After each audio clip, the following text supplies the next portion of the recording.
ভুল করলেও ভয় পেও না, একদিন সেই ভুল আপনাকে অনেক কিছু শিখিয়ে যাবে। এই ভুলের জন্য তুমি কিন্তু অনেক কিছু শিখতে পারবে। হ্যালো এভরিওয়ান, আসসালামু আলাইকুম। কেমন আছেন আপনারা সবাই?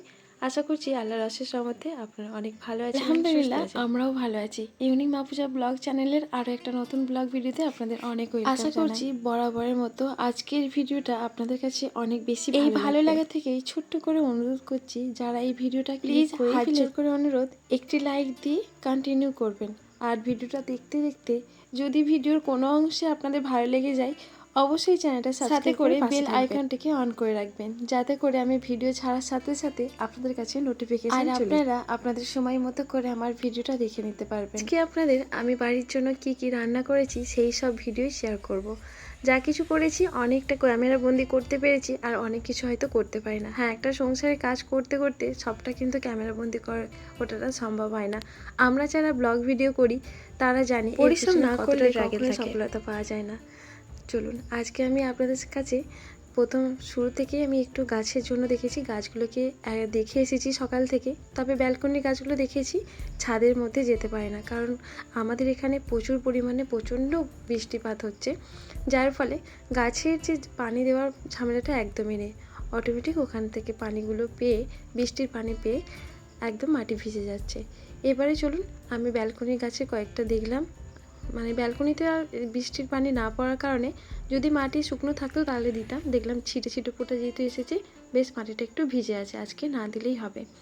তো সকালের অনেকগুলো কাজ আমরা তখন ক্যামেরা ধরতে একদমই সময় পাই না, সকালে বেশ ঝামেলা থাকে, বা কিছু কিছু সময়ে সবগুলো কাজ ক্যামেরা করতে গেলে না একদম সময় কোলাতে পারি না। চলুন এবারে আপনাদের কাছে রান্নার কাজেতেই তো ভাবলাম একটু আমি ভিডিও করে নিই। আজকে আমি বাড়িতে রান্না করেছি, তো কিভাবে আমি রান্নাটা করেছি মোচার তরকারি, সেই রেসিপি আপনাদের কাছে শেয়ার করব। তো বাড়ির জন্য অনেক কিছু আজকে রান্না হয়েছিল, তবে এই মোচার রেসিপিটা আমি আপনাদেরকে বাড়িতে যেহেতু জুম্মাবার অনেকেই বাড়িতে ছিল, তো একটু বেশি রান্না হয়েছে, সবগুলো তুলে ধরতে পারছি না। আজকে সকালবেলা ঘুম থেকে উঠেই কাকা শ্বশুর কিন্তু নিয়ে এসেছিলো কাঁঠালি কলার মোচা। তবে কাঁঠালি কলার মোচা শরীরের জন্য অনেক উপকার, তাই ভাবলাম কিছু কিছু সময় এতটা কাজের মধ্যে প্রেসারে থাকি, কখনো কখনো খারাপ হয়ে যায়, নষ্ট হয়ে যায়, বা কাউকে দিয়ে নিতে হয়। আজকে ভাবলাম এটা নষ্ট করব না, কাজ যতই থাক আজকে কিন্তু আমি বাড়ির সবাইকে আমি এটা রান্না করে খাওয়াবো, কারণ কিন্তু এই কাঁঠালি কলার মোচার মধ্যে অনেক প্রোটিন। তো আজকে আমি হেল্পিং হ্যান্ড আপুকে বলেছিলাম যে এটা আমাকে ছাড়িয়ে দাও।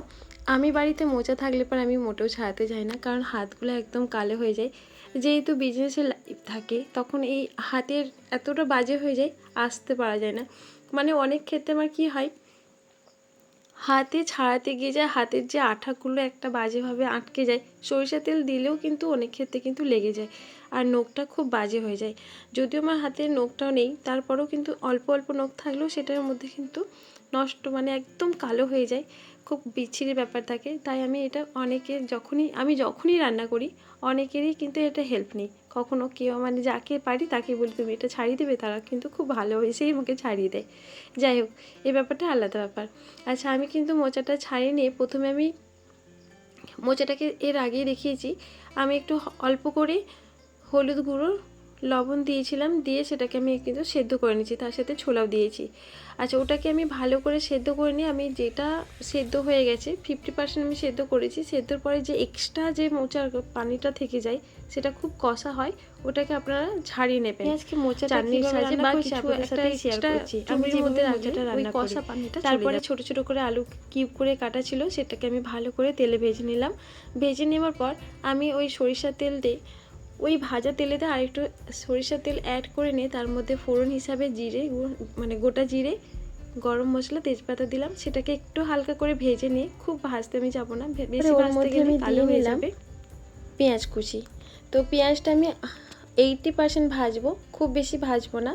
ভাজা হয়ে গেলে ওর মধ্যে আমি অ্যাড করে দেবো মানে আদা রসুন বাটা। আদা রসুন বাটাটা আমার ফ্রিজে রাখা ছিল, আপনারা হয়তো তখনও করে দিতে পারেন, বা রাখা থাকলে কোনো অসুবিধা নেই। ওটাকে হালকা করে একটু ভেজে নেব, আদা রসুনের গন্ধ যতক্ষণ না কাটা পর্যন্ত আপনারা একটু নাড়াচাড়া করতে থাকবেন। আমি এই রান্নাটা একদম মিডিয়াম আঁচেতে করছিলাম, যেহেতু এই পেঁয়াজ বা আদা রসুন অনেক ক্ষেত্রে কী হয়, আমি ফুল আঁচে দিলে পারে বা অন্য কিছু কাজ করতে গিয়ে আমার কিন্তু অনেক ক্ষেত্রে চুঁয়ে যায়, তাতে করে পুড়ে না যায়, সেই দিকে একটু ধ্যান রাখতে হবে। আর এই দিকে আমি ততক্ষণে যে মোচাটা আমি ঝাড়িয়ে রেখেছিলাম, পানি যে এক্সট্রা পানি ছিল সেখানের মধ্যে মোচাটাকে একটু হাতে করে মুথে নেব। যদিও গরম, ঠান্ডা ঠান্ডা হয়ে আসলে পরে তখন একটু মুথে নেওয়ার চেষ্টা করবেন। আমি দেখতাম মাকে, কাকিমাকে, দাদিমাকে দেখতাম মোচা রান্নার সময় একটু মানে মুঠো করে নিত, যাতে একটু নরম হয়ে যায়। গোটা গোটা থাকলে একটু খারাপ লাগে। তো ওইদিকে মুঠো করা হয়ে গেছে। এইদিকে দেখলাম আদা রসুন পেস্ট করা যেটা আমি ভাজতে দিয়েছিলাম একদম 90% হয়ে গেছে। তার মধ্যে এবার মশলাগুলো দিয়ে এক করে মশলা অ্যাড করে দিলাম, যেমন হচ্ছে হলুদ গুঁড়ো, লঙ্কা গুঁড়ো, পরিমাণ মতো লবণ। যেহেতু আমার ওখানে মোচার মধ্যে সেদ্ধ করার সময় অল্প করে দেওয়া আছে নুনটা, লবণটা, তোমরা সেই পরিমাণ মতো কিন্তু লবণটা দেবেন। তারপরে ওই মশলাগুলো একটু ভেজে নিয়ে আমি ওর মধ্যে অ্যাড করে নেব সেদ্ধ করা মোচাটা। ওইদিকে মশলাটা একটু ভাজা ভাজা হয়ে গেলে দিয়ে নিলাম মোচা সেদ্ধটা। ছোলাটাও তো সেদ্ধ হয়েই গেছে, এবার একটু ভালো করে নাড়াচাড়া করে নেব।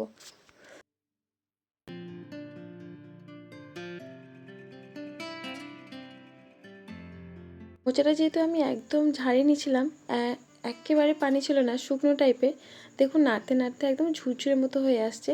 আর এর মাঝখানে আমি অল্প করে পানি দিয়ে নেব। তো পানি দিয়ে কষালে আরও সেদ্ধ হয়ে আসবে। একদম অল্প করে পানি দেওয়ার পর একটু নাড়াচাড়া করার পর এর মধ্যে দিয়ে নিলাম আমি যে ভেজে রেখেছিলাম আলুটা ভাজাটা আমি এর মধ্যে দিয়ে নিলাম।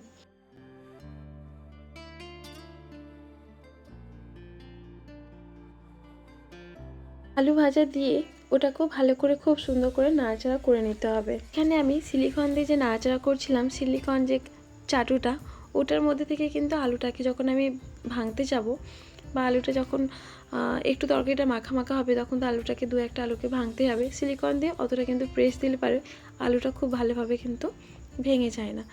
তার ফলে আমি এটা কাঠের চাটু একটা ইউজ করলাম, যাতে করে এটাকে নাড়াচাড়া যত আমি করতে থাকবো তত কিন্তু তরকারিটা আরও মাখা মাখা হবে আর আলুগুলো মোচার তরকারির মধ্যে কিন্তু মিশে যেতে থাকবে। এবারে দিয়ে দিলাম কেটে রাখা আমার বেগুনটা দিলে পারে কিন্তু তরকারিটা একদম মাখা মাখা হয়ে যাবে। বেগুনটা খুবই মানে অপশনাল, এটা রাখতেই হবে। মোচার তরকারিতে বেগুন না দিলে পারে একদম কাদা কাদা বা মাখা মাখা হবে না। হ্যাঁ, বেগুনটা দিয়ে কিন্তু আপনারা খুব বেশি নাড়াচাড়া করবেন না, একবার দুবার নাড়াচাড়া করে একটু ঢাকনা দিয়ে দিবেন। আর তার সাথে যদি পানি একদম কম থাকে, স্টিমটা একদম লো করে দিবেন। আমি প্রতিটা মুহূর্তে যখন আমি পানিটা কম থাকে, আমি কিন্তু গ্যাসেই বলুন বা উনুনে বলুন আর ইন্ডাকশান ওভেনে বলুন, আমি একদম স্টিমটা আস্তে করে দিয়ে রান্নাটা করি, যাতে করে সে আর তার সাথে কিন্তু ঢাকনাটাও আমি দিই। ঢাকনা দেওয়ার ফলে কিন্তু জিনিসটা সেদ্ধ হয়ে যায়। আর ওর মধ্যে যে এক্সট্রা যে পানি থাকে, কাঁচা কাঁচা কাঁচা যখন সবজির মধ্যে দিই, তার ফলে তো ওর এক্সট্রা ভেতর দিয়ে পানি বার হয়, সেই পানিটা কিন্তু বেরিয়ে যায়। আর সাথে তরকারির স্বাদটাও কিন্তু অনেক দ্বিগুণ বেড়ে যায়। তো আমি এইভাবেই রান্নাটা করি। দেখুন বেগুনের কোনো পরশই নেই, বেগুনটা খুব ভালোভাবে মেখে গেছে। আর আমি সিলিকন চামচটা একটু সাইড করে দিলাম, আমি এটা কাঠের খুন্তি থেকেই বা চাটু থেকে আমি নাড়াচাড়া করছি। আর আপনারা অবশ্যই খেয়াল রাখবেন খুব বেশি পানি দেবেন না, আলু বা হালকা করে যদি খুব শুকনো শুকনো চাই সেই পরিমাণে অল্প পরিমাণে দেবেন। আর ঢাকনা দিয়ে রান্নাটা করার চেষ্টা করবেন, তাহলে কি জিনিসটা যতটা ভালো সেদ্ধ হবে, কম পানিতে রান্না হবে আর অনেক টেস্টফুল হবে, অনেক স্বাদ। আমার বাড়ির রান্নাগুলো ঠিক আমি এইভাবেই করে থাকি, খুব মানে অল্প পরিমাণে, খুব না, অল্প পরিমাণে পানি দিই আর ঢাকনা দিয়ে দিয়ে রান্নাটা করি। আর ওটার মধ্যে থেকে পানি বার হয় আর খেতেও কিন্তু সেই স্বাদের লাগে। আমি ঠিক এইভাবে রান্না করি, আপনারা দেখতেই পেলেন। আমি কিন্তু খুব বেশি পরিমাণে পানি দিই না, ওটা থেকে যেটা এক্সট্রা পানি বার হচ্ছে সেই পানিতে আমি সেদ্ধ করেছি পুরো তরকারিটা। তারপরে দেখুন অল্প পরিমাণে পানি আছে, একদম স্টিমটা একদম স্লো করে দিলাম, আবার ঢাকনা দিয়ে দিলাম। যেটা এক্সট্রা পানি আছে তো সেটাকে আমি মানে মেরে নেওয়ার চেষ্টা করলাম। দেখতেই পাচ্ছেন পুরো কাদা কাদা হয়ে গেছে। তো এইভাবে আমি আমার বাড়িতে এভাবে মোচার তরকারি রান্না করি। এবার রান্না হয়ে যাওয়ার পর আপনারা অবশ্যই গরম মশলা দেবেন। গরম মশলা মানে একদমই অপশনাল, খুবই ভালো লাগে দিলে পারে। আর যদি আপনারা না খেতে পছন্দ করেন, গরম মশলা না দিলেও হবে। এটা আমার হাতে কুটা, মানে গরম করে আমি হাতে ভেঙে দিয়েছি, তার ফলে কিন্তু স্বাদটা অনেকটা বেশি হয়। আমি কখনো খুবই কম ইউজ করি বাইরে থেকে গরম মশলা গুঁড়ো কেনা, আমি এরকম গোটাকে ভেজে নিয়েই তরকারির মধ্যে ইউজ করি। তার ফলে না সে একদম যেটা গরম মশলার যে মানে একদম অরিজিনাল যে মানে ঘ্রাণটা থাকে তরকারির মধ্যে মিশে যায়। এই ছিল আমার মোচার রান্না। আর একটা এরপরেই রান্নাটা আমি আপনাদের কাছে দেখাবো, যেহেতু হাতে খুবই অল্প টাইম ছিল, বেজে গেছে প্রায় তখন 12টা। বাড়ির সবাই নামাজ পড়তে চলে গেছে জুম্মা আজানের পর। তো এরপর ভাবলাম একটা সবজির তরকারি, দেখলাম বরবটিটা একদম শুকনো হয়ে গেছে। এখন কোনো জিনিসটা নষ্ট করতেও সত্যি কথা বলতে গায়ে লাগে, বাজারে তো পুরো আগুন লেগে গেছে। তো ওটাকে ভাবলাম যে আমার একটা এক্সট্রা যে বেগুনটা বেঁচে ছিল, ফ্রিজে চিংড়ি মাছ ছিল, ওটাকে আমি একটু ভালো করে কষিয়ে বা হাত দিয়ে মাখিয়ে, এতটা সময় হয়তো নেই, গোসল করার ব্যাপার আছে, ওরা আসলে পরে একটার মধ্যে ভাত দিতে হবে, সেই জন্য ওটাকে কষি ভালো করে আর কষলাম না, হাতে সেজেই রান্নাটা বসিয়ে দিলাম। তো এইভাবে আমি সবজি রান্নাটাও করে নিয়েছি। অল্প টাইমের মধ্যে এইভাবে আপনারা সবজি রান্নাটাও করে নিতে পারবেন। নষ্ট হয়ে যাওয়ার থেকে একটু রান্না করে নিলাম চিংড়ি মাছ দিয়ে। তো বাড়িতে সবাই চিংড়ি মাছের খুব ভক্ত, মানে চিংড়ি মাছ খেতে খুবই ভালোবাসে। তো মোচার তরকারি রান্নাটা সরিয়ে দিয়ে এবার এই তরকারিটা রান্নাটা বসিয়ে দিলাম।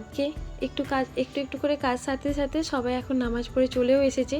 আর এখানে একটা কাণ্ড দেখুন, এখানে বাবুও নামাজ পড়ে এসেছে আর ও দোলনাতে বসে একটু ফোন দেখছিল। আর এই যে পাশে একটা মুরগি দেখে আপনারা হয়তো ভাবছেন, তো দেখুন কতবার নাকি এভাবে নামিয়ে দিয়েছে আর আমাকে বারবার বলছে দেখো আমাকে এখানে বসতে দিচ্ছে না। আমার যে মুরগিটা আছে ও একটু ভিআইপি টাইপের, ভিআইপি বলবো না তো কেন বলুন তো, ডিম দিবে আমার দোলনার মধ্যে, ডিম দিতে দিতে যখন কুঁড়কি হয়ে যাবে, মানে একটু ওই কী বলে ওটাকে, আমরা কুঁড়কি বলি, তো যখন হয়ে যাবে ওই দোলনাতেই বসে থাকবে, মানে 24 ঘন্টা বসে থাকবে, শুধু অল্প অল্প সময়ের জন্য বাইরে খেতে আসবে, দিন রাত ওখানেই থাকবে, আর ওর রুমে বা খোলাতে আর ঢুকবে না, ওখানেই বসে থাকবে। যদিও আমার এই মুরগিটা অনেক লাকি, খুবই ভালো, মা দিয়েছিল মুরগিটাকে, তো অনেক ভালো স্বভাব চরিত্রে, জান তো মা দিয়েছিল বলেই জানি না, তো মায়ের জিনিসটা সত্যি সেটা ভালোই হয়, খারাপ হয় না। তো আমার একটা সময়ে আমার মুরগি প্রায় ছিল 17টার মতো, তো হঠাৎ করতেই একটা একটা করে দেখতাম রোজ 2-3টে করে খোলার মধ্যে মরে পড়ে থাকতো। লাস্টে বাধ্য হয়ে একটা একটা করে জবাই করে খেতে হয়েছিল। বাড়িতে অনেকে ভাবতো এটা মানে রোগের মুরগি, কেউ কেউ খেয়েছে, কেউ কেউ খায় না, কেউ ভুক্তি করে না, যাই হোক এটা একটা আলাদা বিষয়। এ কিন্তু আমার লাকি মুরগি, এর শরীর খারাপ হয় না, ও কিন্তু আমাদের কাছে এখনও আছে, আমাদের ছেড়ে যায় না। এই যে দেখুন ওরা দুজনের কাণ্ড দেখুন, আমি ওদেরকে মানে বলছি যে তুই ওকে বসতে দে, নাহলে বলছি না আমি একটু নামাজ পড়ে এসেছি, আমি একটু বসবো, আর ও ওখানে দাঁড়িয়ে আছে, যাচ্ছে না, ঠিক ওখানটাতে বসবো বলে দাঁড়িয়ে দাঁড়িয়ে দেখছি। আমি যখন একটু চোখের আড়াল হয়ে যাব আবার দেখবো ওর ওপরে উঠে গেছে, ও নিজের মানে মন মতো ফোন দেখে যাচ্ছে, ও যে উঠছে ওর কোনো নেই। তারপর গিয়ে দেখছি যে আবার ওর পাশে গিয়ে এই যে উঠে গিয়ে পাশে গিয়ে কীরকমভাবে বসবে দেখুন। আমি তো ব্যাপারটা আমি প্রচুর হেসেছি যে ওরা দুজনে মারপিট করছে, ওকে বসতে দেবে না, ও ছাড়বে না, মানে একটা মুরগি আমাদের প্রতি এতটা মায়া, আমাদের মানে মায়ার জিনিস, সত্যি এগুলো আগল পাগল জিনিস তো অনেকটা মায়ার। দেখুন ও আবার নিজে করে পজিশান করে বসবে।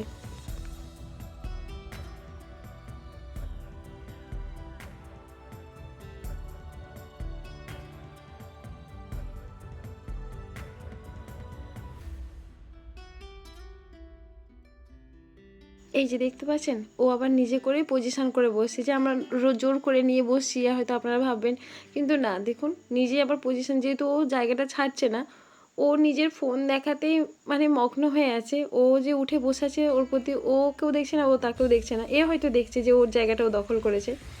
দেখুন ওখানে গিয়ে বসে আছে কীরকম, ও আবার নিজে পজিশান করে বসে গেল, ছাড়বে না, ছাড়বে না, ছাড়বে না জায়গাটা, কি অবস্থা। এই তোর জন্য কেনা হয়েছে এটা, বল তোর জন্য কেনা হয়েছে এটা, আমরা বসবো না, তুই এখানে বসে থাকলে হবে কি রে, ও বিরক্ত হচ্ছে আবার, দেখো তুই বসে থাকলে হবে, আমরা বসবো না, তুই তো সারাক্ষণ বসে থাকিস, ডিম পাড়িস, সারাক্ষণ বসে থাকিস, হ্যাঁ। নাওয়া খাওয়া সব কিছু করার পর এবারে আসবো বৈচিত্র রুমেতে। কালকে লাইভ হয়েছে, আর কাকিমার মানে হাজব্যান্ডের ছিল সন্ন্যাস নিয়েছিল, তাই তাড়াহুড়ো করে চলে গিয়েছিল, একদম জায়গাটা এলোমেলো হয়েছিল। আজকে কাকিমা তাড়াতাড়ি চলে এসেছে, বললো বৌমা তুমি খেয়ে নাও, আমি এদিকে গোছাতে শুরু করি। কাকিমা গোছাচ্ছিল, আমি ওদিকে খেয়ে নিয়েছিলাম, তারপর পরে গিয়ে আমি গোছাচ্ছিলাম। খাওয়া দাওয়ার পর বাবুকে নিয়ে চলে এসেছিলাম ক্যারাটে স্কুলে, মানে এখানে ক্যারাটে শেখায় টিচারটা। আজকে বললো অনেক ছাত্ররা কম, যেহেতু অনেকেরই ফাইনাল মানে সামনে এক্সাম চলছে, সেজন্য আসতে পারে না। এই যে বাবু ক্যারাটে করছে। লাস্টের ক্যারাটে পার্টটা দেখে আমার নিজেরও খুব লেগেছিলো, মানে খুব কষ্ট হয়েছিল যে কিভাবে জাম্প করে মাঠে, শক্ত মাঠ একদম, খুব যে ধুবলো গাছ হয়ে আছে তা না, দেখুন পরলে পরে বেশ লাগবে। আজকে আপনাদের সাথে শেয়ার করলাম। আপনাদের ভিডিওটা যদি ভালো লেগে থাকে কোনো অংশে, একটি লাইক একটি কমেন্ট করতে একদমই ভুলবেন না। আপনাদের একটি লাইক একটি কমেন্ট আমাকে ভিডিও বানাতে অনেক উৎসাহ জানায়। সবাই ভালো থাকবেন, সুস্থ থাকবেন, দেখা হবে আবার নেক্সট ব্লগে। আল্লাহ হাফেজ।